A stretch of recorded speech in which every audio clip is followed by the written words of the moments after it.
Okay, so let's see what we discussed in the previous lecture then. Lecture number 4.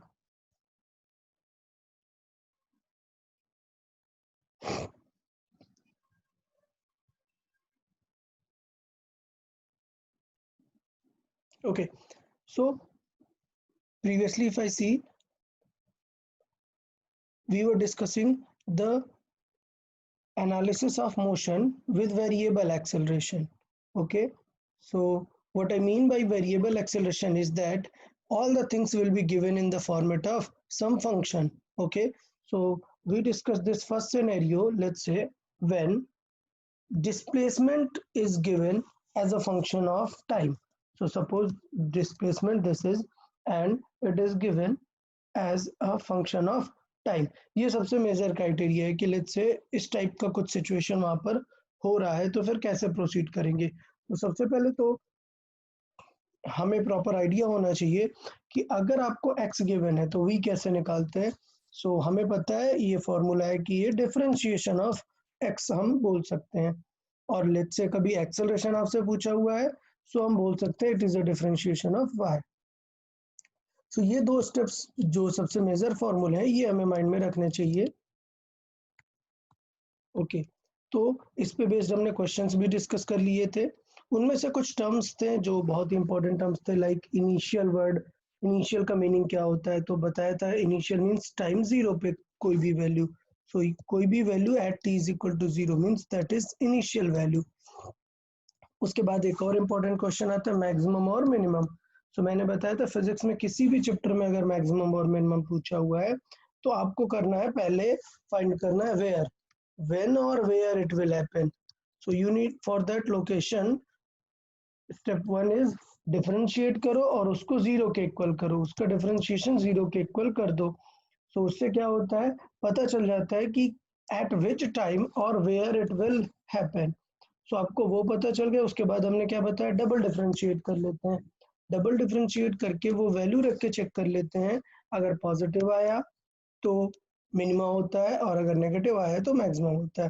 तो हमने ये point भी check कर लिया था कि मिनिमम और मैक्सिमम कैसे हमें अप्रोच करने हैं. Then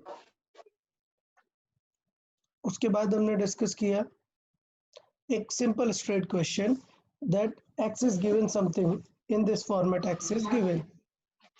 Okay, then x is given in this format and we need some maximum values of speed.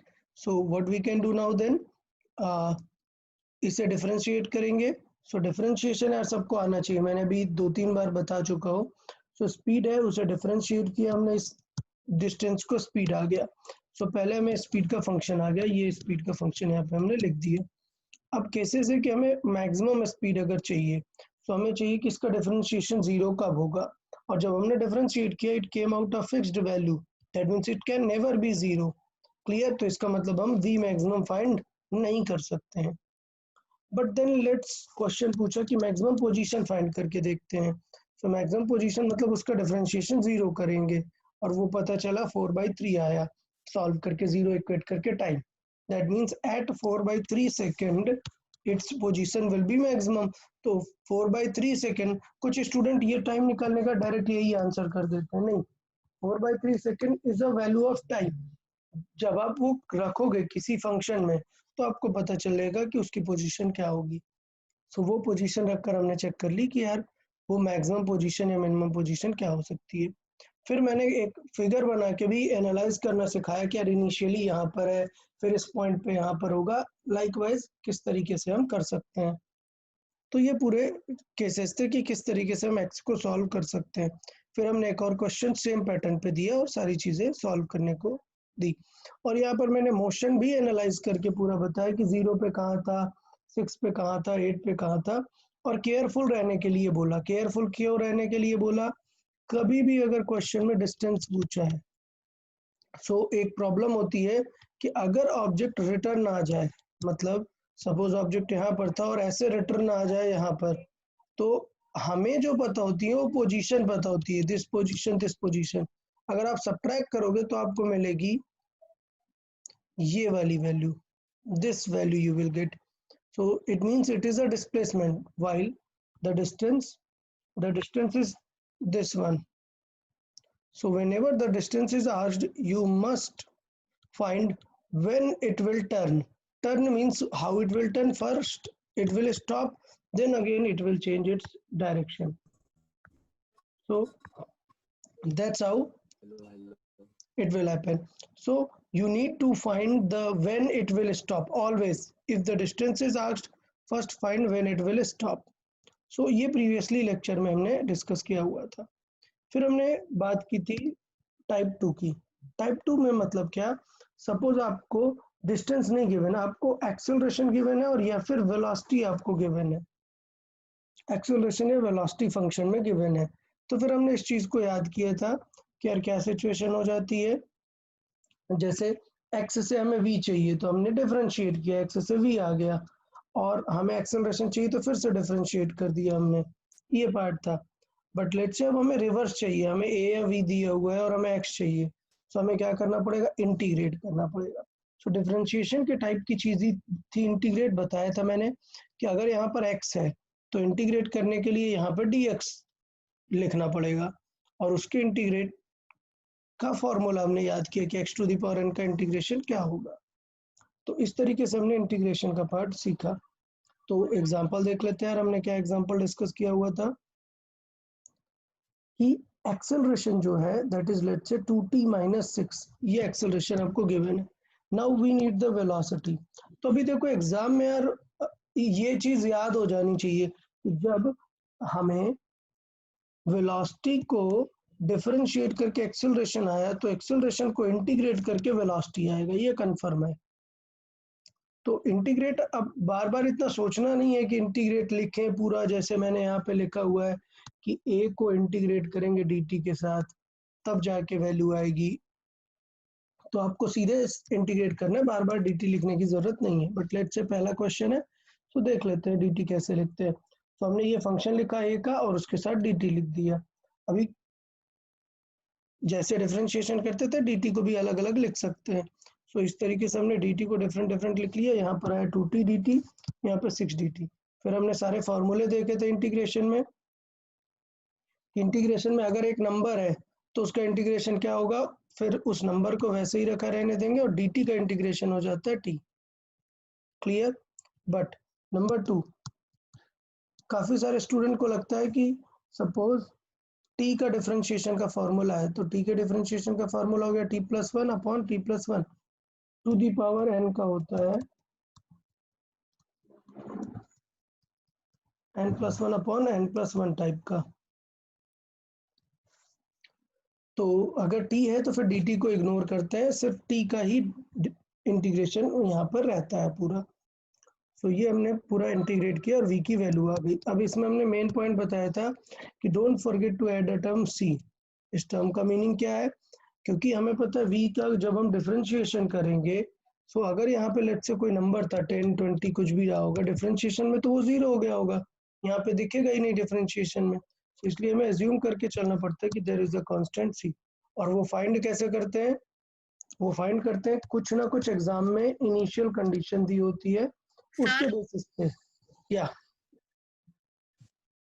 Sir yes, आपका आवाज बीच बीच में ब्रेक हो रहा है. Okay just wait a minute, let me check. Okay Yes, sir. Okay just wait a minute.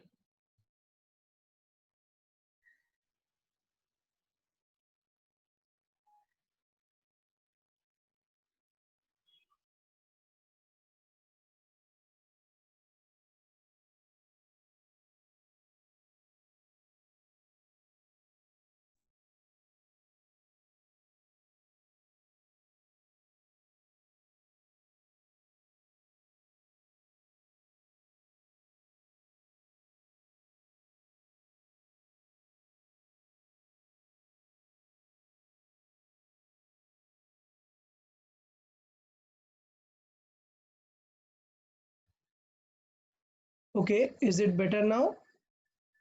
Yes, Yes, sir. Yes, sir. Yes, sir. Okay. Yes, sir. Okay, let's start then. So yeah, I was telling this particular c, ये जो constant है ये हमें कैसे find करना होता है। सो इसके लिए हमें कुछ इनिशियल कंडीशन क्वेश्चन में दी होती है। Let's say at time 0 the speed was 2, that means अगर मैंने टी जीरोज रख दिए so will only c will remain, and as we know the velocity was 2, which means this c was 2। तो values रख देते हैं हम, t की 0 रख दी और v की वैल्यू रख दी एंड c की वैल्यू आ जाती है। सो जब वो c की वैल्यू कंफर्म हो गई then we will get the proper final function. So this is final function for speed. So हमारे पास एक्सेलरेशन था एंड हमने proper function of v find किया और इसके अकॉर्डिंग हमने सॉल्व किया। तो इस टाइप से हमने काफ़ी सारे क्वेश्चंस डिस्कस कर लिए थे कि अगर एक्सेलरेशन या v दिए तो कैसे हमें स्टेप वाइज सॉल्व करना है। उसके बाद थर्ड और काफ़ी इंपॉर्टेंट पार्ट था जो मैंने आपको बोला था, इस पे हम काफ़ी सारे क्वेश्चंस डिस्कस करेंगे। सपोज मिक्स्ड फंक्शन गिवन है। मिक्स्ड फंक्शन मतलब कुछ भी हो सकता है, x t का फंक्शन नहीं है, v का फंक्शन है, या फिर कुछ एक्सेलरेशन v का फंक्शन है या x का फंक्शन है, इस टाइप की चीज़ें दे सकता है। तो इस टाइप की चीज़ों को कैसे डिस्कस करते हैं हमने एक एग्जांपल के थ्रू देखा था। सपोज एग्जांपल ले लेते हैं, v is given by √3x and if x is proportional to t to the power n then find n। इसका मतलब ये है कि हमें फाइंड क्या करना है, हमें गिवन है v is √x and we need to find x as a function of t, तभी तो पता चलेगा कि t टू दी पावर में क्या होगा। तो हमें ये फाइंड करना है, ये हमारा स्टेप होता है। तो लॉजिक क्या है इस चीज़ का मैं पहले बताता हूँ। आपको चेक करना है कि आपको डिफरेंशिएशन करना है या इंटीग्रेशन करना है। पहला स्टेप है आपको गेस करना है कि आपको डिफरेंशिएट करना है या आपको इंटीग्रेट करना है। पहले ये चीज़ क्लियर हो जानी चाहिए, डिफरेंशिएट और इंटीग्रेट। ये कैसे क्लियर होगी, सोचो v गिवन है और एक्सेलरेशन पूछा है मतलब डिफरेंशिएट करना है। क्लियर। सपोज a गिवन है बट v पूछा है मतलब इंटीग्रेट करना है। तो इस तरीके से स्टेप समझ में आ जाते हैं कि v गिवन है और हमें x लेके आना है, तो इसका मतलब हमें क्या करना पड़ेगा, इंटीग्रेट करना पड़ेगा। अच्छा, कुछ स्टूडेंट सोच रहे होंगे सर v में भी तो यहाँ पर x है, फिर x क्यों लाना है, ये x ओके है बट इस v को तो कन्वर्ट करना पड़ेगा ना। सो इस तरीके से अप्रोच करते हैं फंक्शन के अकॉर्डिंग।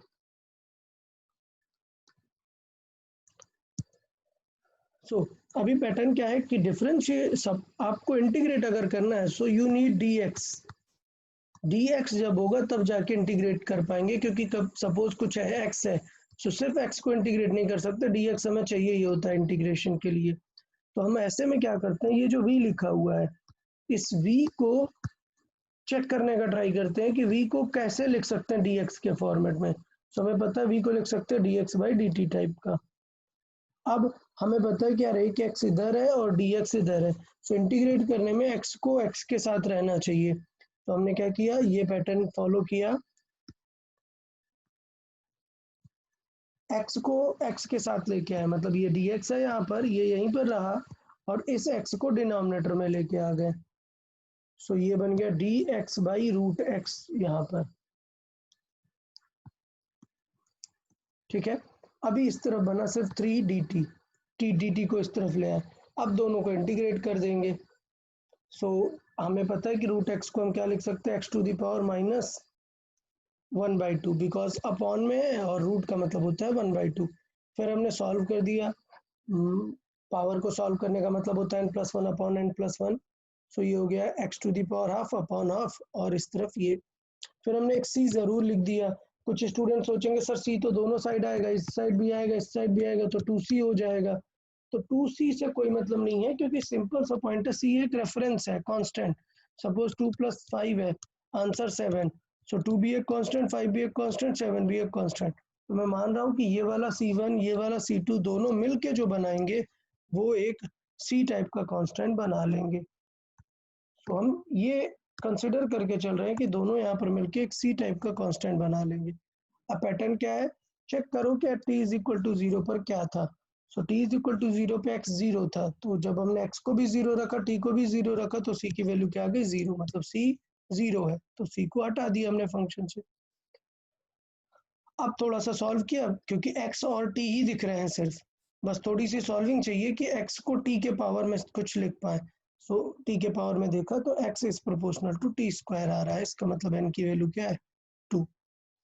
अभी कुछ स्टूडेंट सोचा सर ये चीज बिल्कुल रिवाइज क्यों करवा रहे हो, क्योंकि यार ये इंपॉर्टेंट है, हमें ये सारे फंक्शंस सारी चीजें बहुत अच्छे से डिस्कस कर लेनी चाहिए, तब हम आगे मूव करेंगे। सो देख लेते हैं।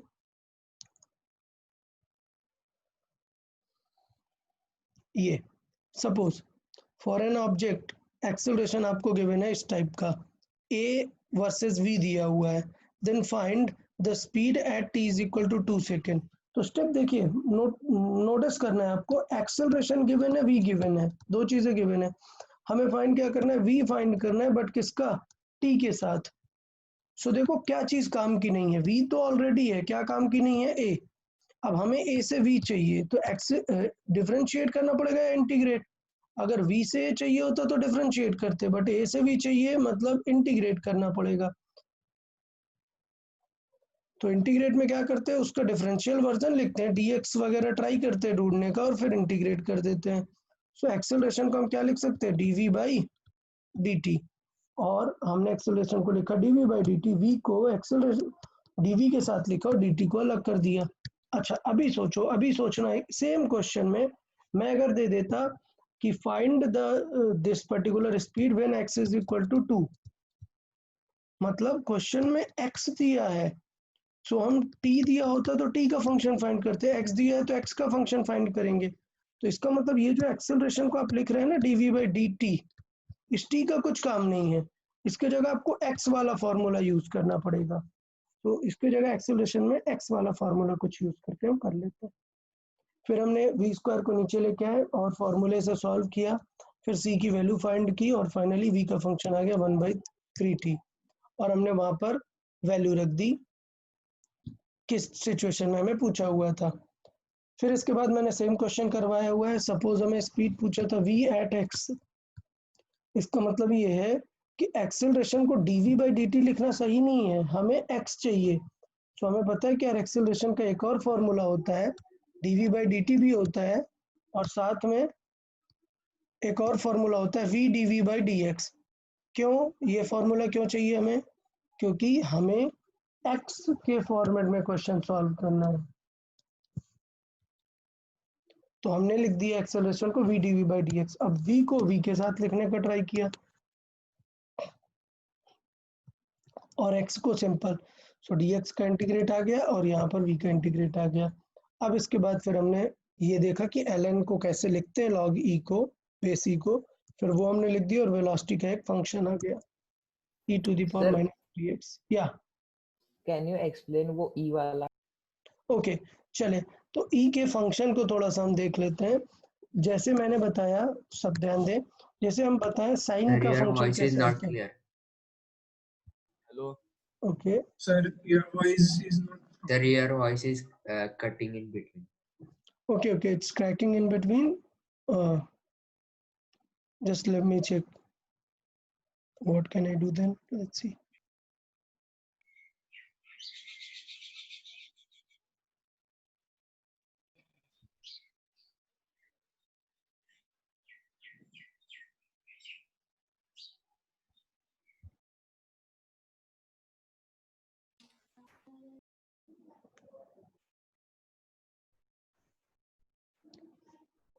Okay, so I was telling this part कि जो हमारा साइन थीटा होता है, साइन थीटा, उसका ग्राफ कैसा होता है, एक पीरियोडिक ग्राफ होता है, मतलब आफ्टर अ सर्टेन एंगल वो रिपीट करता है अपना ग्राफ। जैसे ये एंगल है अगर, सो एंगल में ये 180 डिग्री होता है, ये 360 डिग्री होता है। सो देखो आप 180 डिग्री फिर 360 डिग्री के बाद फिर से बिल्कुल सिमिलर रिपीट हो रहा है। सो आफ्टर ईच 360 डिग्री ये रिपीट करता है अपने फंक्शन को, ये साइन की प्रॉपर्टी होती है। बट हमें एक्सपोनेंशियल की प्रॉपर्टी पढ़नी है, तो आप ये समझे e to the power x का फंक्शन कैसा होता है। अगर मैं x 0 रख दूं, सो वैल्यू क्या आएगी, हमें पता है कि किसी भी नंबर पे पावर पे अगर आप 0 रख दो वैल्यू क्या आएगी 1, सो ये आएगी 1 वैल्यू। फिर अगर मैं वैल्यू x की बढ़ाता जाऊंगा, सो ये वैल्यू बहुत तेजी से बढ़ती है। सो इस फंक्शन को कुछ इस तरीके से रिप्रेजेंट करते हैं, this function is e to the power x। क्यों? क्योंकि e एक नंबर है, 2.7 के अबाउट नियर होता है, अगर आप उसमें पावर लगाते जाओगे तो ये वैल्यू बहुत ही बढ़ती जाएगी। तो ये फंक्शन हुआ e to the power x का। अब अगर हम दूसरा फंक्शन देखें कि e to the power minus x क्या होगा, तो ये देखें कि e to the power x function is called increasing, मतलब कि इसकी वैल्यू देखो कंटिन्यूअसली बढ़ती जा रही है, बढ़ती जा रही है। आप नेगेटिव इनफाइनाइट से लेके पॉजिटिव इनफाइनाइट तक चले जाओ, वैल्यू बस बढ़ती जाएगी। इसलिए इस टाइप के फंक्शन को बोलते हैं इंक्रीजिंग फंक्शन। ओके, अभी बात करते हैं e to the power minus x क्या होगा। फिर e to the power minus x का मतलब हुआ कि 1 upon e to the power x है। इसका मतलब 0 पर तो ठीक रहेगा, लेकिन अगर मैं नेगेटिव वैल्यू लूंगा तो पॉजिटिव आएगा, पॉजिटिव लूंगा तो नेगेटिव आएगा। इसका मतलब ये डिक्रीजिंग ग्राफ होता है, इधर से बढ़ते हुए आता है और इस तरीके का होता है। इस ग्राफ का मतलब क्या है कि ये ग्राफ कभी जीरो नहीं होगा, जीरो कभी नहीं होगा, बट तुरंत डिक्रीज होता जाएगा, बहुत ही छोटा नंबर आएगा। ओके,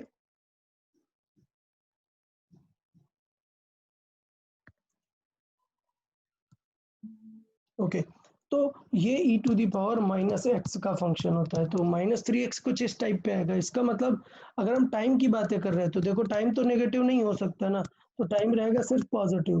सो उसी तरीके से अगर e to the power minus t लिखा हुआ है तो मतलब ये वैल्यू बस सिर्फ इतनी ही हो सकती है, इस सेक्शन में ही हो सकती है, बाकी ये वैल्यू और डिफरेंटली नहीं हो सकती है। ओके, तो e to the power minus x में किसी को डाउट कि किस तरीके से चलता है?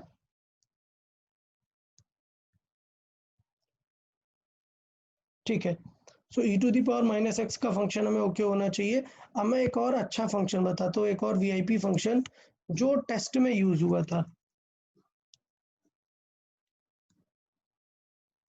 आप लोग टेस्ट पेपर को बिल्कुल सीरियस नहीं लेते हैं, मुझे पता है, बट हम डिस्कस कर लेते हैं टेस्ट पेपर थोड़ा सा।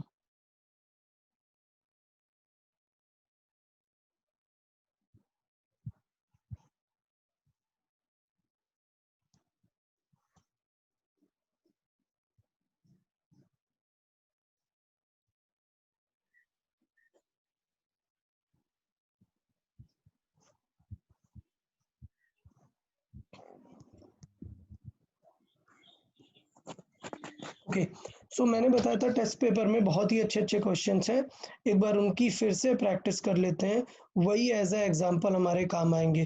तो आज जो हम प्रैक्टिस करने वाले हैं टोटल सिर्फ क्लास टेस्ट में जो आए थे क्वेश्चंस उनकी थोड़ी सी प्रैक्टिस करने वाले हैं। मुझे पता है बहुत सारे स्टूडेंट्स ने ये प्रैक्टिस अभी की नहीं होगी। सो मैं चाहता हूँ यार आप लोग एक बार अच्छे से देखें, मैं सारे क्वेश्चंस फिर से एक बार आपको करवाता हूँ और बहुत कुछ आपको सीखने को मिलेगा इसमें। ठीक है, सो जैसे बात करते हैं क्वेश्चन नंबर 11 की। क्वेश्चन नंबर 11 में जो पूछा है आपसे आपसे पूछा हुआ है that v as a function of t दिया हुआ है। v as a function of t मतलब v में क्या लिख दिया है kt, और आपको फाइंड करना है x फाइंड करना है कि कितना होगा। सो ये तो बहुत ही सिंपल हो गया, v गिवन x के लिए क्या करना पड़ेगा, इंटीग्रेट करना पड़ेगा। तो अभी पूरा लिखने की जरूरत नहीं है कि यार x के लिए इसे kt लिख के फिर dt लिख के फिर इंटीग्रेट करेंगे। डायरेक्टली हम लिख देते हैं कि इसका इंटीग्रेशन क्या होगा, k will remain as it is और t टू द पावर 1 है तो ये आ जाएगा t स्क्वायर बाई 2, ये आ जाएगा, और प्लस c को भूलना नहीं है। तो पहले बताओ अगर इसमें किसी को कुछ डाउट आ रहा है तो कि x से v से x कैसे निकालते हैं।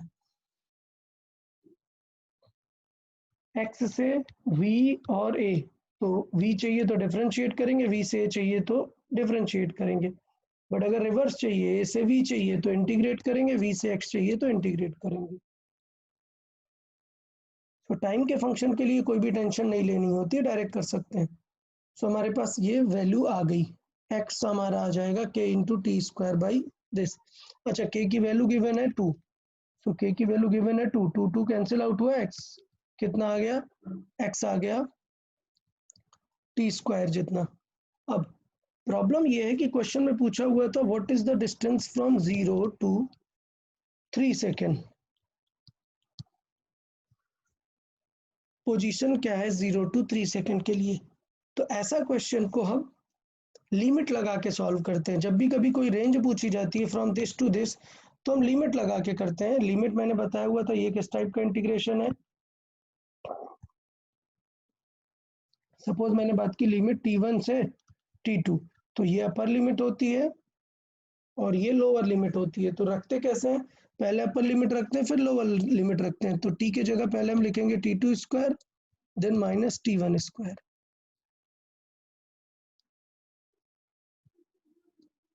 तो इस तरीके से क्वेश्चन नंबर 11 हम डिस्कस कर सकते हैं। क्वेश्चन नंबर 12, ये काफी अच्छा क्वेश्चन है, क्वेश्चन नंबर 12। अच्छा, पहले आप लोग एक बार ट्राई करें, मैं चाहता हूं सब लोग एक बार सारे क्वेश्चन फिर से सॉल्व करेंगे, फिर मैं एक्सप्लेन करता हूं। क्वेश्चन नंबर 12 सब लोग पहले एक बार देखें और सॉल्व करें। हमें ये v as a function of x given है और हमें एक्सेलरेशन चाहिए।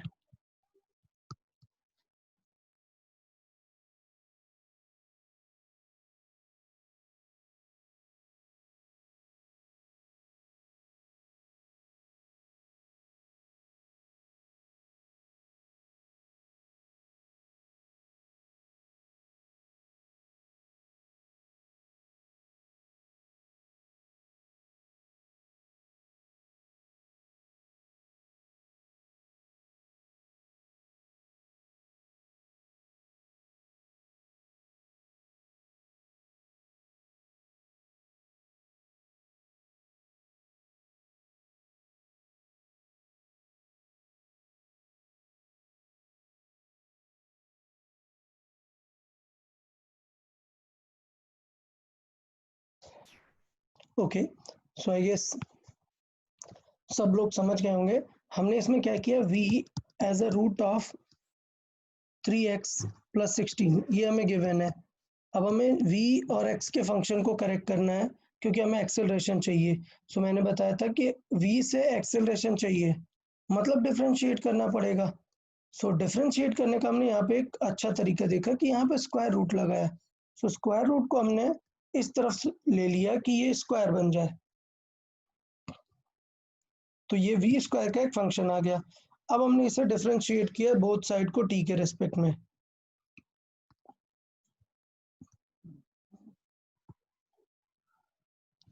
तो ये हमारा यहाँ पे इंपॉर्टेंट सेगमेंट बन जाता है कि इस क्वेश्चन में हमने पता था कि v है हमारे पास और हमें a चाहिए, तो हमने डिफरेंशिएट किया। तो ऐसा नहीं है कि हर बार इंटीग्रेट ही करना पड़ेगा, डिफरेंशिएट इंटीग्रेट चेक करेंगे कि हमें चाहिए क्या। तो हमने इसे डिफरेंशिएट किया। अब कुछ स्टूडेंट्स को ये दिक्कत होती है, मैं फिर से बता देता हूँ। इंटीग्रेशन का एक रूल होता है और डिफरेंशिएशन का भी एक रूल होता है। क्या, लेट्स से एक f है, सब ध्यान देंगे। सपोज मैं बात कर रहा हूँ let's say y is a function of x। तो जब भी मैं dy/dx लिखूंगा तो देन इट इज ओके, इसको मुझे डिफरेंशिएट कर देना पड़ेगा, कोई प्रॉब्लम नहीं है, ठीक है।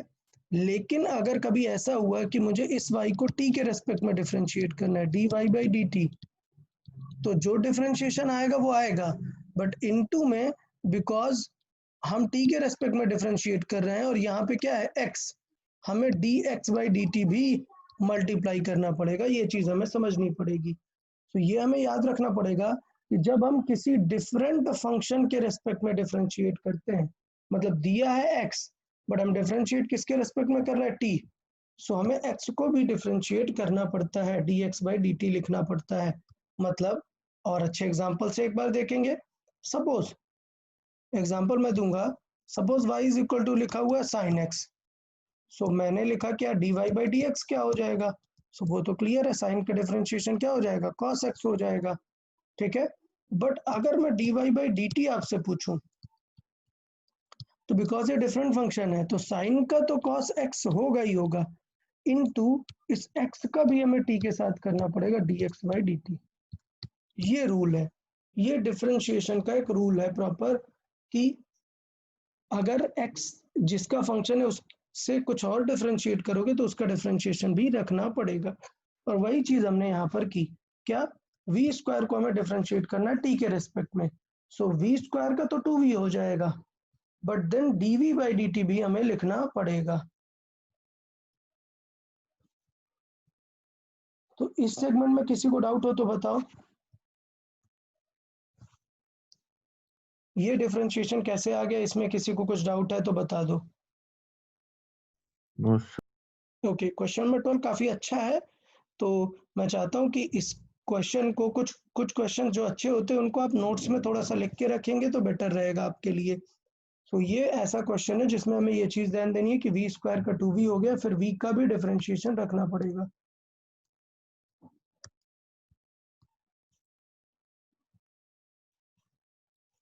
फिर x का डिफरेंशिएशन तो dx बाई dt मतलब v हो गया, सो dv बाई dt हो गया a और ये हो गया v, v कैंसिल आउट हुआ और एक्सेलरेशन की वैल्यू आ गई फिक्स, एक कांस्टेंट वैल्यू आ गई।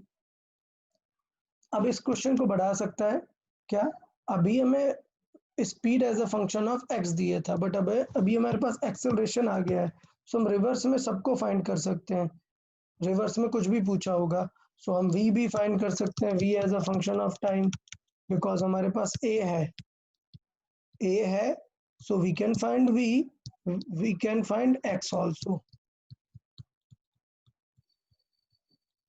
so ये दो चीजें हम और फाइंड कर सकते हैं, क्योंकि हमें पता है कि a पता है, then we'll integrate and we'll find the v, then again we'll integrate, we'll find the x।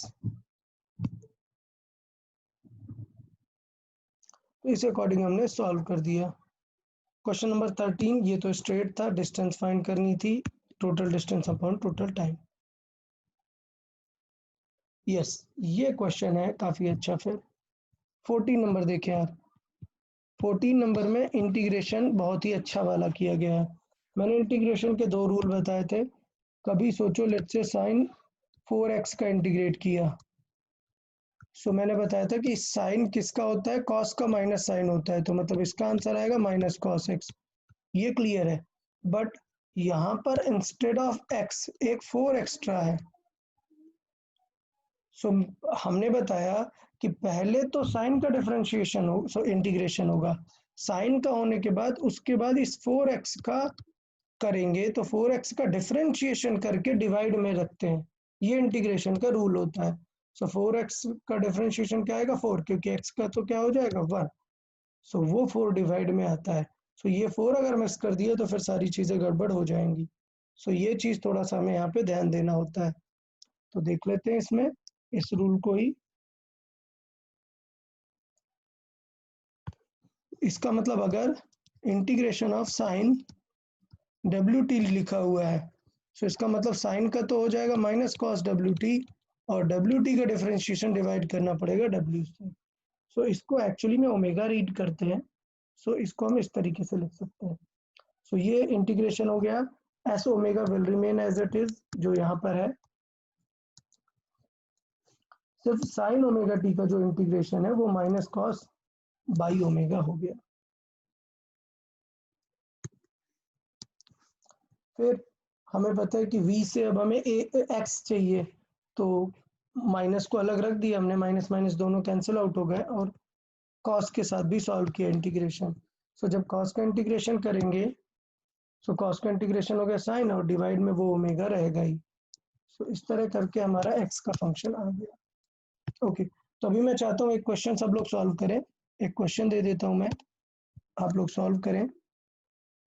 Suppose position x is given like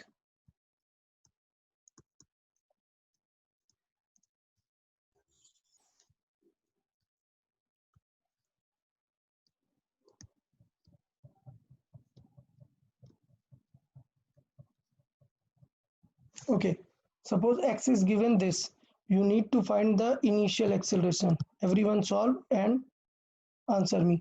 okay, let's say this is in I cap, this is in j cap, एक vector हो गया, find initial acceleration।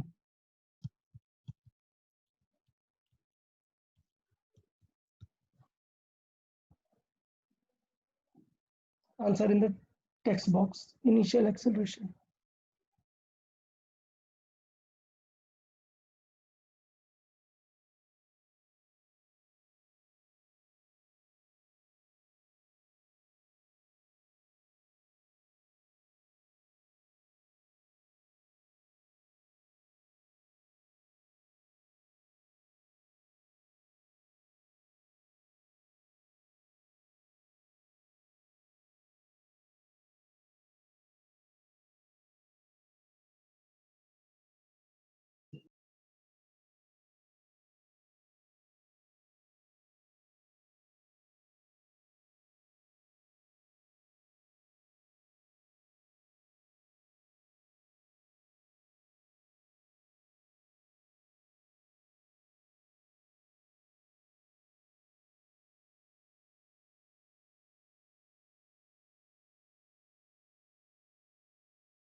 Okay, so no answer so far, that means आप अभी confuse हैं। बहुत सारे student इसका मतलब कंफ्यूज हैं यार। देखो पहली चीज है, बहुत सारे लोगों को डर लग रहा होगा यार आई जे कहाँ से आ गए। यार टेंशन नहीं लेना यार, वेक्टर को रिप्रेजेंट करने का तरीका है, ठीक है। वेक्टर को रिप्रेजेंट करने का तरीका है ये आई और जे को।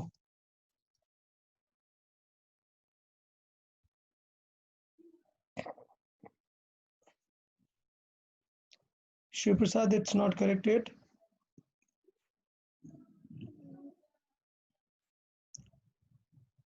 Okay, just answer me what is asked. I asked initial acceleration, so answer that only. मैं और अच्छे से फिर से लिखता हूँ, x जो वेक्टर है that is given as 4 sin 2 pi t, ये आई कैप में है, प्लस 4 cos 2 पाई t, और ये j कैप में है। You need to find the acceleration vector first and then you know what to do with initial term. Anushka, it's not correct yet.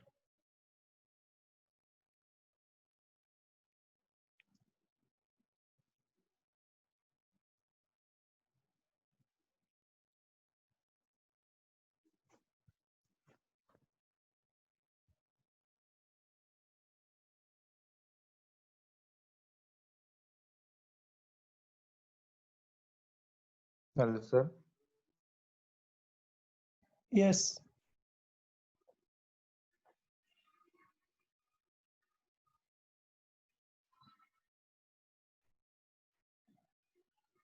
Okay ठीक है, no problem. Okay Atharva, I will consider. Ayush Patil, it's not correct.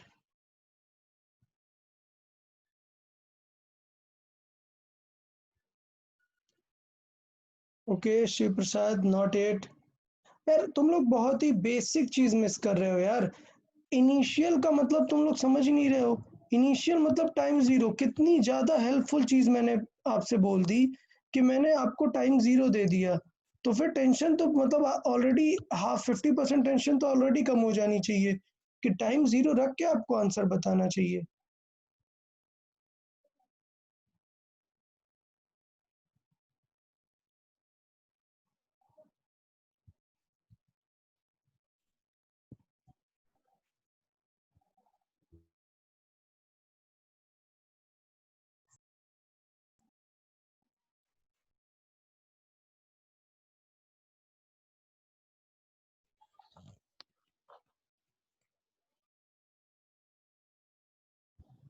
Okay, तो अभी तक काफी लोगों ने try किया है बट पार्शियल करेक्ट है. तो सिचुएशन देख ले यार. कुछ स्टूडेंट कह रहे हैं कि सर अगर हम यहाँ पे न्यूमेरिक वैल्यू फील करें, सर न्यूमेरिक वैल्यू फील करके कोई मतलब नहीं है. सपोज मैंने बोल दिया साइन 6t, सो ये 6 एक न्यूमेरिक वैल्यू है ना. Similarly you need to bring it in your habit that in exam this sort of value will be there of course. तो अभी आप अगर उससे उतना प्रॉब्लम में आओगे तो फिर बाद में काफी दिक्कत होगी. सपोज ये साइन 2πt लिखा हुआ है, तो simply consider it this 2π as a constant. तो वो टेंशन में आना ही नहीं चाहिए. देखें, मैं एक स्टेप करके देखता हूँ, फिर एक्सपेक्ट करता हूँ कि आप लोग नेक्स्ट स्टेप कर लेंगे. सपोज वी वेक्टर फाइंड करते हैं. सो वी वेक्टर क्या हो जाएगा, इसका डिफरेंशिएशन. हमें पता है डिफरेंशिएशन करेंगे तो फिर इनसाइड में टी का भी करना पड़ेगा, तो आएगा 4. साइन का डिफरेंशिएशन हो जाएगा cos 2πt, और फिर बाद में 2πt का भी होगा तो 2π एक्स्ट्रा आ जाएगा. सो इनटू 2π एक्स्ट्रा आ गया. ये हुआ आई कैप. cos का हो जाएगा माइनस साइन, सो 4 माइनस साइन 2πt, और फिर ये 2π एक्स्ट्रा आ जाएगा जे कैप. सो अगर हम वेलोसिटी वेक्टर देखेंगे तो वेलोसिटी वेक्टर हमें कुछ ऐसा दिखेगा. 8π cos 2πt आई कैप में रहेगा, माइनस 8π sin 2πt जे कैप में रहेगा. यार अब देखो v मैंने फाइंड किया, अब आप एक्सेलरेशन फाइंड करो. टाइम जीरो रख के इनिशियल फाइंड करने का ट्राई करो यार. सब लोग ट्राई करो.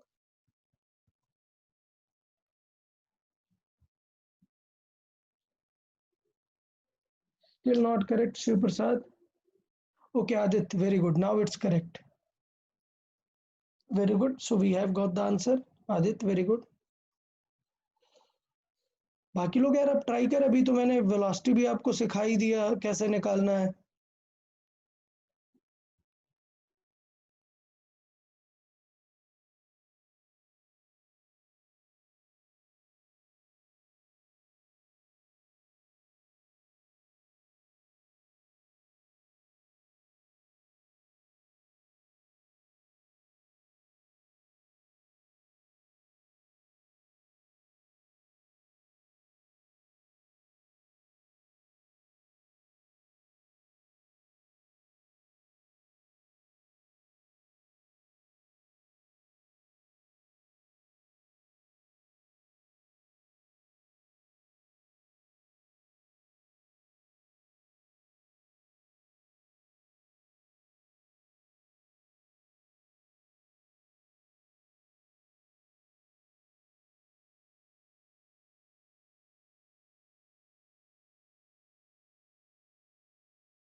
Ashwin not corrected. ओके यार देखो यार, आप लोग देख लेते हैं कि क्या मिस्टेक कर रहे हो यार. बहुत ही सिंपल मिस्टेक है यार. वेलोसिटी हमारे पास है, हमें क्या फाइंड करना है, एक्सेलरेशन. सो डिफरेंशिएट करेंगे ना इसे, और आप डिफरेंशिएट करने में डर रहे हो. अभी मैंने बताया था यार, साइन का डिफरेंशिएशन क्या हो जाता है, कॉस. ठीक है, और कॉस का डिफरेंशिएशन क्या हो जाता है, माइनस साइन. सो ये तो डिफरेंशिएशन हो गया. फिर मैंने बताया था कि अगर यहाँ पर टी के साथ कुछ और लिखा हुआ है, लाइक इसमें 2πt लिखा हुआ है, टी के साथ कुछ और लिखा हुआ है 2πt, तो टी का तो 1 होगा, वो 2π का भी डिफरेंशिएशन मल्टीप्लाई में होता है. तो डिफरेंशिएशन में वो जो एक्स्ट्रा पार्ट होता है वो मल्टीप्लाई में होता है, जबकि इंटीग्रेशन में वो डिवाइड में करते हैं। तो ये 2 पाई एक्स्ट्रा आ गया, तो अब आपको पता हो जाना चाहिए कि 2 पाई एक्स्ट्रा आएगा तो 4 इंटू 2 8 पाई बनेगा। तो सिमिलरली अगर मैं फिर से सॉल्व करूं तो मुझे पता है फिर से 2 पाई एक्स्ट्रा आने वाला है, तो मल्टीप्लाई में, क्योंकि कॉस्ट का करने वाले हैं ना हम, तो मैं डायरेक्टली इसे लिख देता हूँ। ये हो जाएगा 2 पाई एक्स्ट्रा आएगा तो ये हो जाएगा 16 पाई स्क्वायर। कॉस्ट का क्या हुआ माइनस साइन, सो ये हो जाएगा माइनस साइन 2 पाई टी। ये हुआ आई कैप में। अब ये माइनस है, साइन का हो जाएगा cos, so this will remain minus 16 pi square cos 2 pi T J cap. ये हो गया एक्सेलरेशन। बट मैंने वेक्टर नहीं पूछा ना, मैंने पूछा हुआ है at t is equal to 0, at t is equal to 0 पे बताओ। सो 0 अगर हम रख देंगे यहाँ पर टी इज इक्वल टू 0, तो देखो साइन 0 क्या हो जाएगा 0, कॉस 0 क्या होगा 1। अच्छा, कुछ लोगों ने टी 0 रखने के बाद कॉस 2 पाई लिख के दिया हुआ है यार, इनटू 0 कराओगे तो ये कॉस 0 बनेगा ना, और कॉस 0 मतलब 1 होता है। तो इसका मतलब आंसर जो आएगा, फाइनल आंसर आएगा, इनिशियल एक्सेलरेशन कितना होगा, वो होगा साइन आई कैप वाला 0 हो जाएगा माइनस 16 पाई स्क्वायर जे कैप। ये एक्सेलरेशन होगा।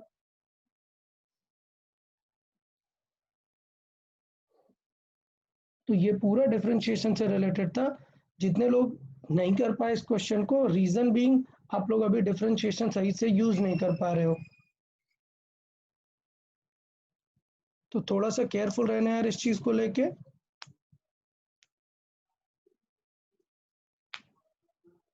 बताएं अगर इसमें किसी को डाउट आ रहा हो कि हमने वेलोसिटी कैसे फाइंड किया, एक्सेलरेशन, तो पूछें।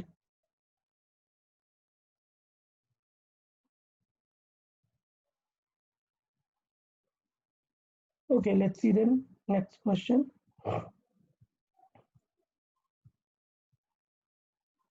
Okay, question number 60. बहुत ही इंपॉर्टेंट क्वेश्चन है क्वेश्चन नंबर 16, बहुत ही इंपॉर्टेंट क्वेश्चन है। इसमें डिफरेंशिएशन को बहुत ही अच्छे से यूज किया हुआ है। ओके, हमें इसमें चाहिए था, इस वाले क्वेश्चन से हमें चाहिए acceleration as a function of s, और हमें एस गिवन है। तो पहली बात तो हमें समझ जाना चाहिए कि हमारे पास एस है और हमें ए लेके आना है, मतलब डिफरेंशिएट करना पड़ेगा। एस मतलब एक्स, सो लाइक हमारे पास एक्स है और हमें ए लाना है, मतलब डिफरेंशिएट करते चलना है, बाद में लॉजिक लगाएंगे। तो डिफरेंशिएट करते चलते हैं। स्टेप पहला, एस स्क्वायर का डिफरेंशिएशन तो मैंने बताया ही था कि अगर एस का डिफरेंशिएशन एस के रेस्पेक्ट में करते हैं तो सिर्फ 2s आता है एस स्क्वायर का डिफरेंशिएशन, लेकिन बिकॉज टी के रेस्पेक्ट में कर रहे हैं, अदर फंक्शन है, तो into D S by D T भी आएगा। तो ये पैटर्न मैं कई बार बता चुका हूँ डिफरेंशिएशन का, अगर अदर फंक्शन के रेस्पेक्ट में करेंगे तो टी जरूर आएगा।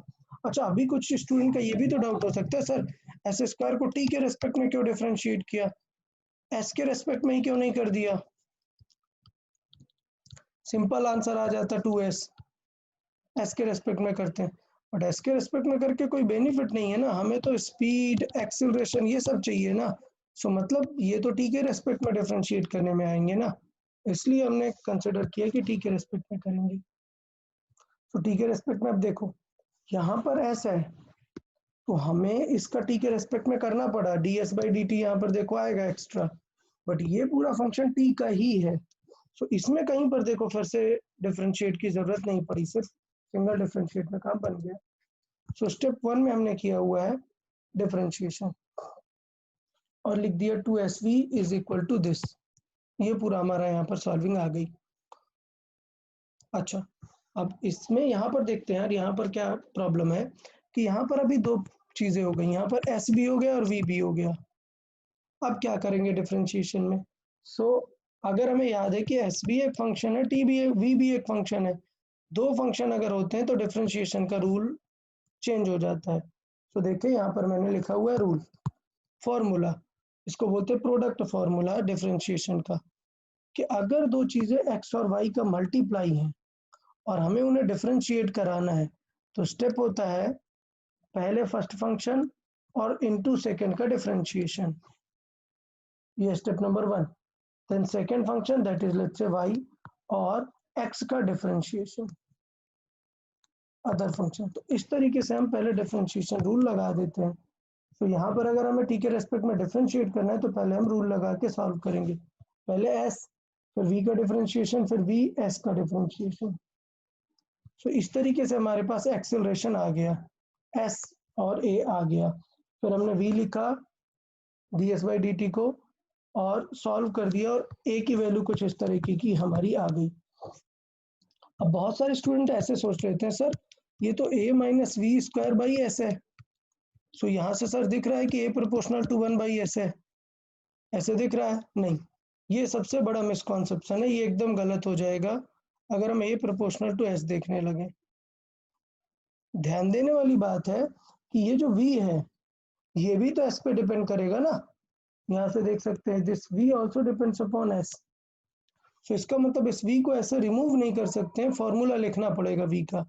तो इक्वेशन से हमने v की वैल्यू रखी और उसे सॉल्व कर दिया और v की वैल्यू सॉल्व करके फाइनल हमारा जो आंसर आया वो आया s⁻³ की रेंज में आ रहा है। तो इस तरीके से यहाँ से हम सॉल्व कर सकते हैं। तो ये एक मेथड था जिसमें हमने डिफरेंशिएट करके सॉल्व किया। तो काफ़ी अच्छा क्वेश्चन था क्वेश्चन नंबर 16, बट बहुत सारे स्टूडेंट्स ने इसे सॉल्व नहीं किया, ट्राई नहीं किया। थोड़ा सा देखें और कुछ डाउट है तो पूछो, किसी का कुछ डाउट है तो पूछे यार। डिफरेंशिएशन को लेके कितने बार डिफरेंशिएट किया, एक बार देख ले, पूरा पूरा सॉल्विंग एक बार देख ले और फिर बताए।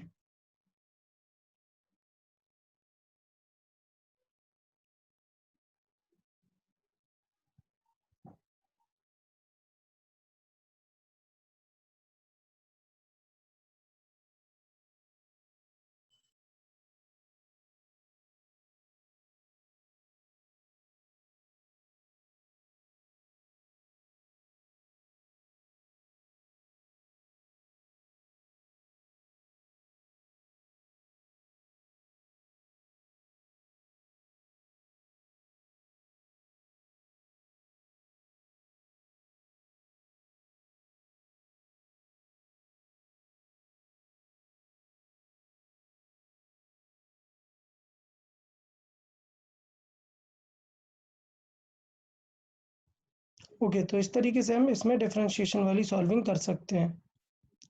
फिर मैंने एक सेकेंड मेथड भी बताया कि सपोज कुछ स्टूडेंट को प्रॉब्लम है कि सर वो s/v आ गया, फिर हमें मल्टीप्लिकेशन वाला रूल लगाना पड़ा।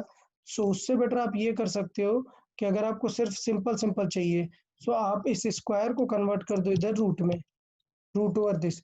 तब यहाँ पे सिर्फ सिंपल s है, सिंपल s है तो डिफरेंशिएट करेंगे तो v आ जाएगा, एक और बार डिफरेंशिएट करेंगे तो a आ जाएगा। सिर्फ प्रॉब्लम होगी इधर रूट में, इसको डिफरेंशिएट करने में थोड़ी सी प्रॉब्लम होगी, बट चल जाता है, इतना भी इश्यूज नहीं है। तो आप उस तरीके से भी सेकंड मेथड से भी सॉल्व कर सकते हैं। क्वेश्चन नंबर 17 ये तो डायरेक्ट कर सकते हैं, हमने काफी सारे एग्जांपल इसके बताए हुए हैं। क्वेश्चन नंबर 18 ये फिर एक बहुत अच्छा question, question number 18। Okay, question number 18 solve कर लेते हैं। देखें क्या चाहिए था हमें, acceleration as a function of x चाहिए। तो मैं चाहता हूँ यार इस क्वेश्चन को हम फिर से सॉल्व करेंगे क्योंकि ये अच्छा क्वेश्चन है। देखें हमें दिया हुआ t = px² + qx। हमें चाहिए acceleration as a function of x। क्यों चाहिए as a function of x? क्यों? बिकॉज आपको पूछ रहा है फाइंड a व्हेन x = 0। जब आप x 0 रख दोगे तब आप क्या फाइंड करोगे? एक्सेलरेशन, ये आपको फाइंड करना है। तो मैं चाहता हूँ कि इस क्वेश्चन को आप ट्रीट करें और देखें कि यार इंटीग्रेट करने की जरूरत है डिफरेंशिएट। तो मुझे लगता है बहुत ही क्लियर है, t से तो दिक्कत नहीं है, x है यहाँ पर। अगर x को हम डिफरेंशिएट करेंगे तो v बनेगा फिर a बनेगा। तो मैं चाहता हूँ कि एक बार सब लोग थोड़ा सा ट्राई करें। ऑलरेडी सब लोगों ने सोल्यूशन एक बार देख चुके हैं, सोल्यूशन सबने यूजुअली देख लिया होगा। मैं चाहता हूँ आप लोग स्टेप वाइज सॉल्विंग करते जाओ और मैं यहाँ पे स्क्रॉल करता जाऊंगा सोल्यूशन। किसी को डाउट रहेगा तो आप देख पाओगे। तो इसका सॉल्विंग स्टार्ट करें, जल्दी से डिफरेंशिएट करें बोथ साइड का। तो एक बार डिफरेंशिएट करेंगे v आएगा, फिर एक और बार डिफरेंशिएट करेंगे तो a आ जाएगा। सो जल्द और t को रिप्लेस कर देंगे x से। सो ट्राई करें सब लोग जल्दी से, let's see.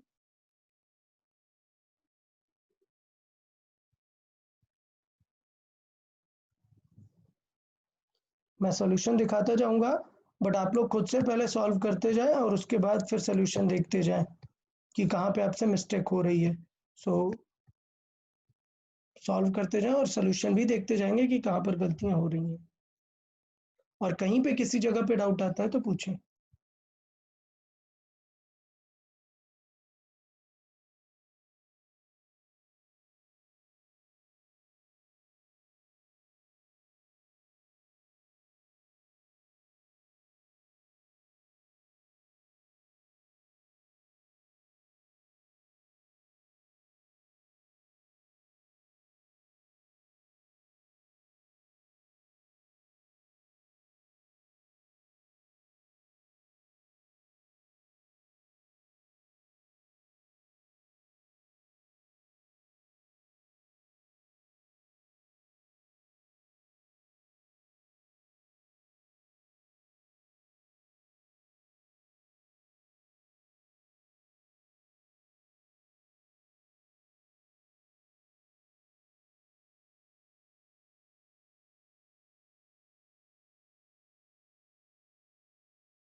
Okay, so first step differentiation के बाद हमने v को अलग कर लिया।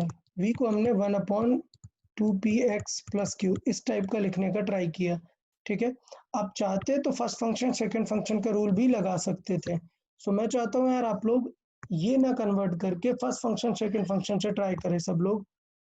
क्या अभी हमारे पास इक्वेशन है 1 = 2px plus q into v, ये इक्वेशन है। मैं चाहता हूँ इसे आप फर्स्ट फंक्शन सेकंड फंक्शन से करें। सो ये फर्स्ट हो गया, ये सेकंड हो गया। अभी डिफरेंशिएट करते हैं। एक तो तरीका था कि v को एकदम अलग कर लिया और x को अलग फिर से डिफरेंशिएट कर दिया। दूसरा तरीका यहीं पे भी डिफरेंशिएट कर सकते हैं। तो दोनों को डिफरेंशिएट करते हैं। 1 तो सिंगल नंबर है, इसका हो जाएगा 0। अभी लिखेंगे first function, so it is 2px plus q। Then v का differentiation, that means dv/dt plus v को लिखेंगे एज अ फंक्शन और इनटू डिफरेंशिएट लिखेंगे इसका। तो इसका डिफरेंशिएट क्या हो जाएगा 2p और x का हो जाएगा dx/dt। अब कुछ लोग बोलेंगे सर x का तो डिफरेंशिएशन 1 होता है। यार विद रिस्पेक्ट टू x 1 होता है, अगर t के रिस्पेक्ट में करोगे तो x बन जाता है क्या, स्पीड बन जाता है, dx/dt लिखना पड़ेगा, और q का तो हो गया 0। तो इसका मतलब आफ्टर डबल डिफरेंशिएशन जो वैल्यू आने वाली है वो आएगी 2px plus q into dv/dt, मतलब क्या, एक्सेलरेशन, प्लस ये dx/dt क्या बन जाएगा v, तो ये बन जाएगा 2p इंटू वी स्क्वायर। यहाँ से आ गया हमारा एक्सेलरेशन एज अ फंक्शन। बस प्रॉब्लम क्या है, सिर्फ ये वी स्क्वायर का हमें ध्यान देना है। तो a इज इक्वल टू क्या आ जाएगा, -2p we square divided by ये 2px plus q।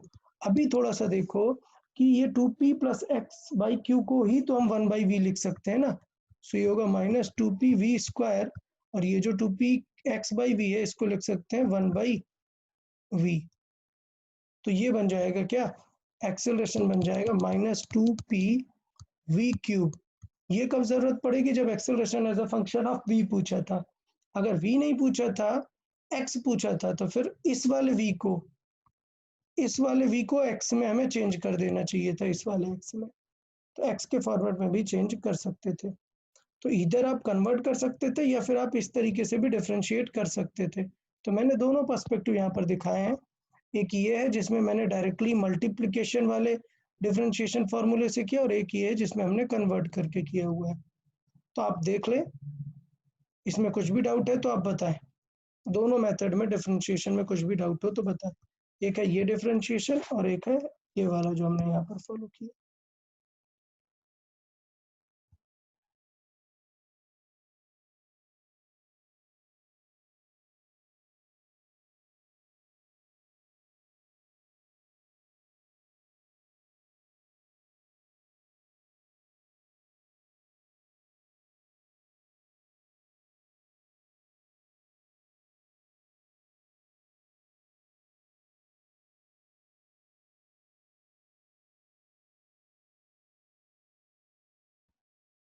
Okay, so I guess ये डिफरेंशिएशन पार्ट क्लियर है। अगर इसमें कुछ भी डाउट हो तो आप लोग बता दो। मैं चाहता हूँ आप लोग बुक में से प्रैक्टिस करें, बुक में से ऐसे काफ़ी सारे क्वेश्चन है। तुम लोग का प्रैक्टिस बहुत कम पड़ रहा है यार, तुम लोग बिल्कुल भी प्रैक्टिस नहीं कर रहे हो, इसलिए बहुत ज़्यादा तुम लोग को ये डिफरेंशिएशन में प्रॉब्लम आ रहा है। काफ़ी सारे स्टूडेंट ने मुझे टेक्स्ट किए हुए हैं, ये वाला क्वेश्चन नहीं आया, ये क्वेश्चन नहीं आया। तो थोड़ा सा ध्यान दो, इस टाइप के क्वेश्चन तभी आएंगे जब आप प्रॉपर अच्छे से डिफरेंशिएशन फॉलो करोगे यहाँ पर। ओके, क्वेश्चन नंबर 19 का स्ट्रेट फॉरवर्ड था। एवरेज स्पीड पे हमने काफ़ी सारा ऑलरेडी डिस्कस कर लिया हुआ है। क्वेश्चन नंबर 20 पे आते हैं। 20 पे चीज़ें हमें दी हुई हैं, सो 20 के टाइप का ही हम एक क्वेश्चन प्रैक्टिस कर लेते हैं। ओके, सो इसका आंसर आप लोग मुझे देंगे। आप लोग बोलते हैं सर न्यूमेरिकल क्वेश्चन दे देते हैं तो बेटर रहेगा, सो मैं दे देता हूँ आपको numerical question. That acceleration is -3t² if its initial speed is 5 meter per second and initial position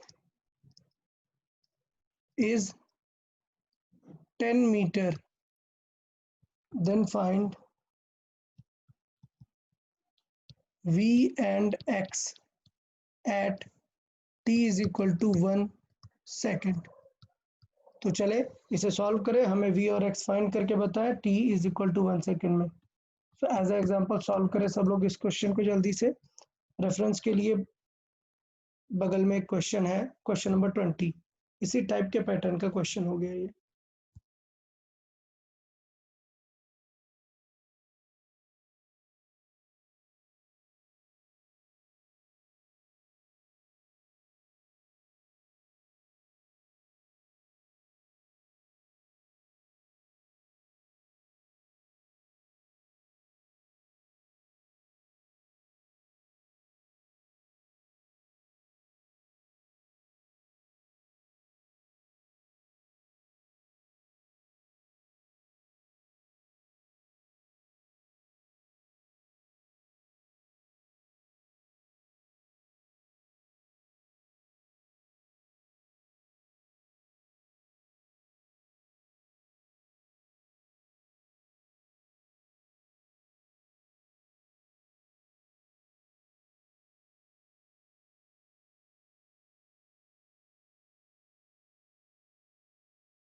okay, so we का आंसर तो सही है, काफी लोगों ने अच्छा दिया हुआ है, but okay, Arya correct answer, and Yashraj very good, Prajjin very good.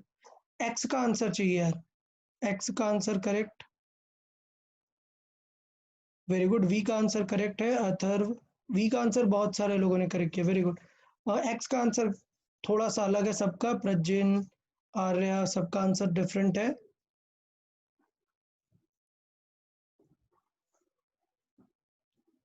Okay, समझ में आ रहा है कि आपको कैलकुलेशन एरर हो रहा है, यूजुअली ऐसा लग रहा है कि कैलकुलेशन एरर हो रहा है। आप लोग एक्स की कैलकुलेशन एक बार सब लोग चेक करें, बहुत सारे स्टूडेंट एक्स में कैलकुलेशन में गलत करें। आई गेस आंसर 59.4 के आसपास आ रहा है, एक बार सब लोग चेक करें। काफी सारे लोगों का करेक्ट भी है, कार्तिक, अश्विन, काफी सारे लोगों का करेक्ट है, बट एक बार थोड़ा सा ध्यान दें इस चीज का।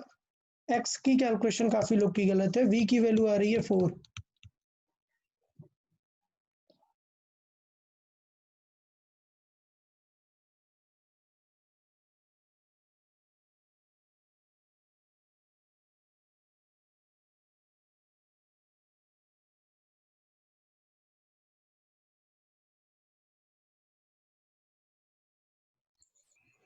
ओके, चले तो यार एक बार हम सॉल्व करके देख लेते हैं, बेटर रहेगा, ठीक है। अच्छा, काफी सारे लोगों ने अच्छा एफर्ट किया हुआ है। देखें, a is equal to -3t² है, मैंने स्टेप बताया कि हमें v चाहिए। सो बिकॉज यहाँ पर a स्क्वायर वगैरह कुछ नहीं है, तो हमें जस्ट डायरेक्ट इंटीग्रेट कर देना है, डायरेक्ट आपको याद रखना है। अदरवाइज स्टेप तो पूरा है, क्या a को लिखते हैं dv/dt और फिर t को इधर लेके जाते हैं, फिर इंटीग्रेट करते हैं। बट एज वी नो कि in the case of t हमें ज़्यादा नहीं सोचना होता, v होगा और इसका इंटीग्रेशन देखे तो इसका इंटीग्रेशन हो जाएगा, टी स्क्वायर का होता है t³/3, so 3 will cancel out, answer आ जाएगा -t³, सो -t³ हो जाएगा, but there must be some plus c। अच्छा, as in the question it is very clear कि इनिशियली स्पीड वाज 5, सो मतलब अगर मैंने टाइम 0 रखा तो स्पीड का आंसर आना चाहिए था 5। सो इससे क्लियर हो रहा है कि ये जो c है दैट इज अवर 5, तो यहाँ से हमें पता चल गया कि यार c5 आना चाहिए। सो हमने v का फाइनल फंक्शन क्या लिखा, इट विल बी -t³ + 5। सो एक बार देखें कितने स्टूडेंट्स को ये फंक्शन अगर आ गया था, दैट इज वेरी गुड, जिनको ये फंक्शन पर आ गया था सॉल्व करके, दैट मीन्स डिफरेंशिएशन वगैरह में आपका कमांड अच्छा हो गया है। जिनको नहीं आया यार, टेंशन नहीं लेना है, बट टाइम देना है थोड़ा सा फिजिक्स को। एक बार प्रीवियस लेक्चर डिफरेंशिएशन के अच्छे से देखें, ये वाला लेक्चर भी एक बार रिकॉल करें, फिर सॉल्व करें, प्रैक्टिस बेटर रहेगा। ओके, देन ये बात करते हैं हम यहाँ पर, v is equal to -t³ + 5 हमारा आ गया है यहाँ पर। अभी हमें चाहिए at t is equal to 1, तो जब t 1 रख देंगे सो ये -1 आएगा और v का आंसर आ जाएगा 4।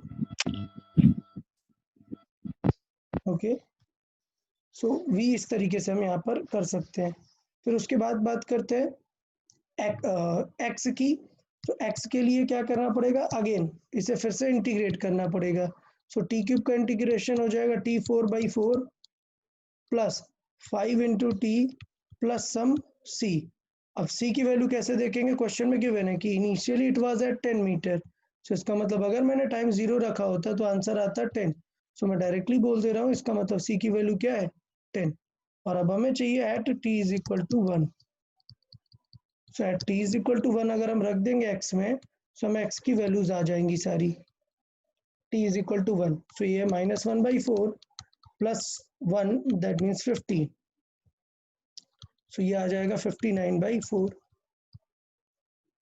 ओके, सम स्टूडेंट आंसर्ड 15.25, सो वो गलत हो जाएगा यार, ये -25 है। तो आई गेस आर्या आंसर्ड 15.25, थोड़ा सा ध्यान देना है, केयरफुल रहना है regarding the sign and all. So अभी बताओ यार, अभी किसी को डाउट है ये डिफरेंशिएशन रिलेटेड क्वेश्चंस में, फंक्शन टू फंक्शन वाले क्वेश्चंस में, पूछो।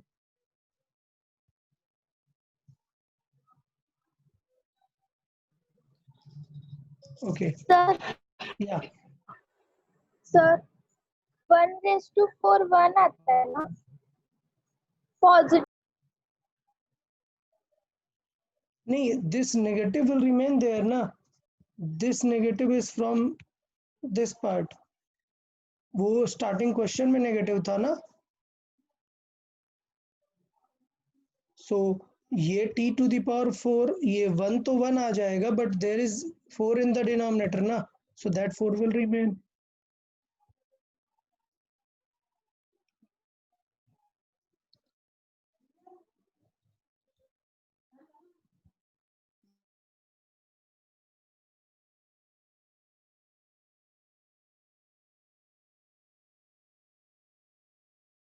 सर इन शॉर्ट आप फिर से x का बता सकते हैं?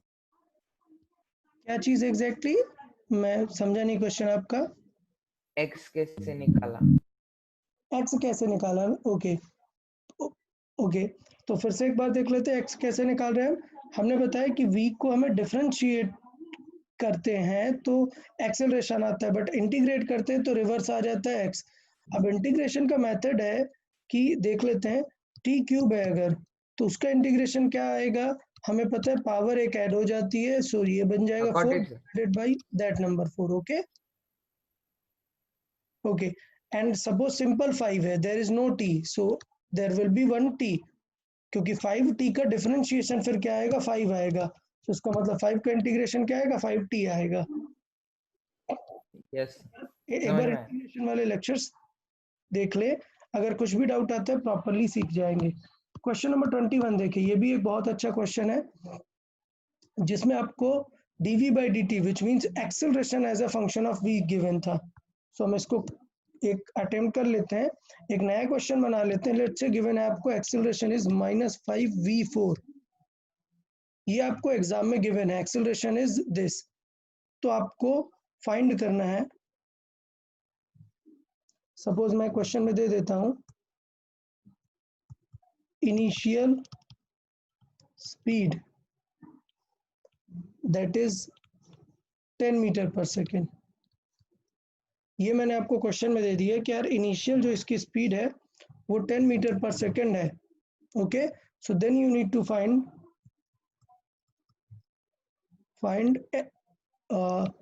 v at t is equal to 1 second. चले सॉल्व करें इस क्वेश्चन को जल्दी से, इस एग्जांपल को सॉल्व करें, आंसर करें.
ओके, तो हम थोड़ा सॉल्व कर लेते हैं. हमें पता है एक्सेलरेशन एज अ -5v4 आया हुआ है. अब मैं बोलता हूँ कि एक्सेलरेशन को इंटीग्रेट कर देंगे तो v मिल जाएगा, ठीक है. बट प्रॉब्लम यहाँ पर ये है, मैं पॉइंट बता रहा हूँ कि अगर ये t होता तो हम डायरेक्ट इंटीग्रेट रख देते हैं कि इसका इंटीग्रेट क्या होगा, minus will remain as it is, और ये जो होगा v टू दी पावर 4 का, तो v टू दी पावर 4 की जगह अगर ये t टू दी पावर 4 होता तो आंसर आ जाता t to the power 5 by t to the power 5 by 5, ये आ जाता। बट बिकॉज ये v है तो हम इसे इस तरीके से नहीं कर सकते, हमें क्या करना पड़ेगा, फंक्शन लिख के इंटीग्रेट करना पड़ेगा। तो एक्सेलरेशन को लिख सकते हैं dv by dt is equal to minus 5 v to the power 4। अब सॉल्व करेंगे कि v के साथ v रखने का ट्राई करेंगे। सो v के साथ v रखने का ट्राई करेंगे, मतलब ये बन जाएगा dv by v to the power 4 is equal to minus 5 into d t, और अब इंटीग्रेट कर देंगे। So v to the power 4 तो बन जाएगा minus v to the power 4, और फॉर्मूला क्या है ऐड करने का, so v to the power minus 4 plus 1 upon minus 4 plus 1, ये पैटर्न है इंटीग्रेट करने का, इज इक्वल टू आ गया 5t माइनस का 5t। तो इस तरीके से हम यहाँ पर कर सकते हैं जो वैल्यूज आएंगी। सो इसका मतलब अगर हम देखें तो ये वैल्यूज आ गई, और मैंने बताया यहाँ पर लास्ट में एक c ऐड करना पड़ेगा। So this will be v minus 3 by it is minus 3 is equal to minus 5t plus c, ये हो गया। अभी इसके बाद थोड़ी सी सॉल्विंग कर ले यार, माइनस 3 इधर है डिवाइड में, उसे मल्टीप्लाई में लेके जाए और बाकी सारी चीजें सॉल्व करें। सो ये बन जाएगा 1 by v cube is equal to 15t into 3c। अब कुछ लोग डाउट में होंगे, सर माइनस 3c ये सब क्यों नहीं लिख रहे हो, हम इसको फिर से नया c लिख देते हैं। सपोज ये c डैश था, सो माइनस 3 मल्टीप्लाई होने के बाद एक नया c आ गया, क्योंकि एट द एंड हमें c ही फाइंड करना है। सो ये आ गया हमारा फंक्शन।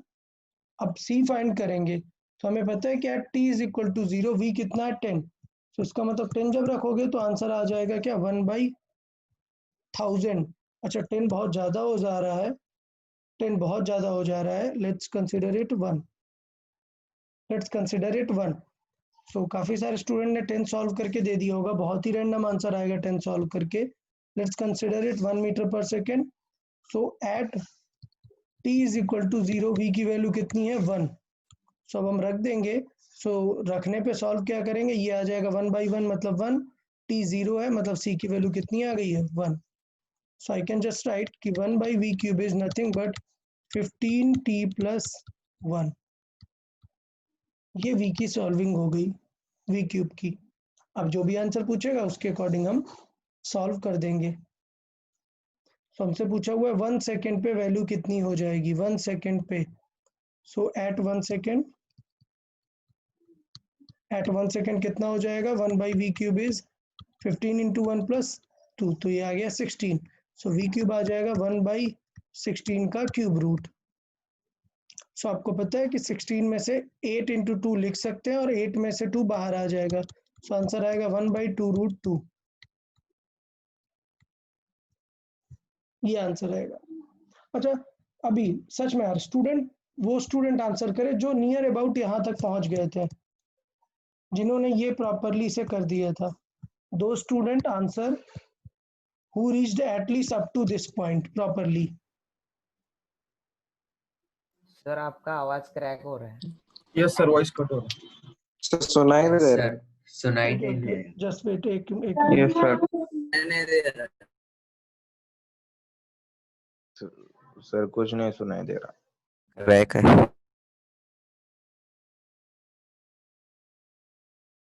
Hello sir. ओके अभी वॉइस आ रहा है क्या? नहीं सर। ओके चले कोई बात नहीं है।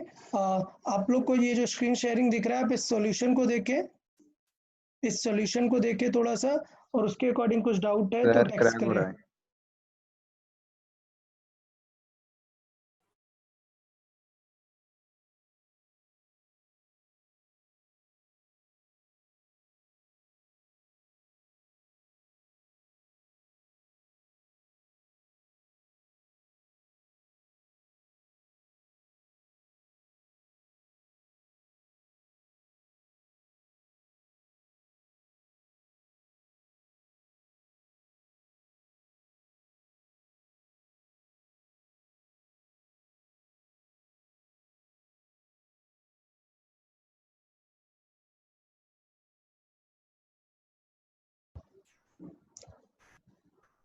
अगर किसी को डाउट है तो टेक्स्ट कर सकते हो इस पर। Hello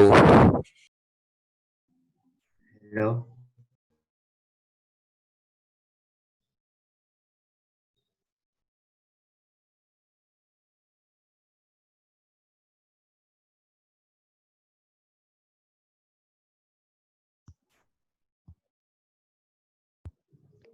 Okay, am I not am I audible properly now? Yes sir, better है। Okay, a bit better. Okay, ठीक है, कोई बात नहीं यार। ये क्वेश्चन में अगर किसी को डाउट है तो आप टेक्स्ट भी कर सकते हो। बताओ यार, ये फिर से एक्सप्लेन करने की जरूरत है क्या? ये जो वेलोसिटी वाला क्वेश्चन हमने किया हुआ है, this one, it is very similar to the question number 21, very similar.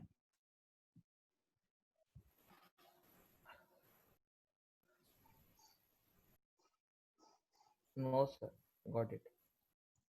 Okay, so if any problem you can just see the lecture again. Okay, चले एक लास्ट क्वेश्चन डिस्कस करते हैं, क्वेश्चन नंबर 22। ये भी एक एकदम इंपॉर्टेंट क्राइटेरिया था। इसमें एक फंक्शन आ रहा है, हमने बहुत सारा इसे डिफरेंशिएट भी किया, इंटीग्रेट भी किया, बाकी सारी चीजें भी देखी, बट इस फंक्शन को आपको मैं थोड़ा सा एक्सप्लेन कर देता हूँ। ये जो 1 minus e to the power minus x का फंक्शन है, देखें ये किस टाइप का है। मैंने बताया आपको e to the power x कैसा दिखेगा, आपको इस तरीके का, this is e to the power x, positive x.